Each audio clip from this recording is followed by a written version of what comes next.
বেলা 11:15। বড় সন্তান তারেক রহমানের গুলশান এভিনিউর 196 নম্বর বাসা ছেড়ে অন্তিম যাত্রার পথে রওনা করলেন বেগম খালেদা জিয়া।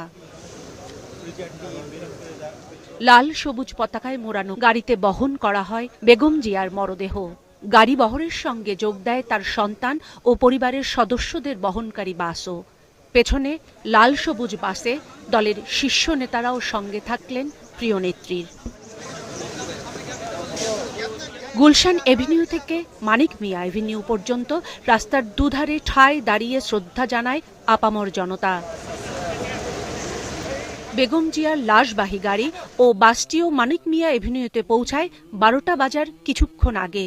3 বারের সাবেক প্রধানমন্ত্রী বেগম জিয়ার মরদেহ রাষ্ট্রীয় মর্যাদায় রাখা হয় সংসদ ভবনের পশ্চিম প্লাজা প্রাঙ্গণে।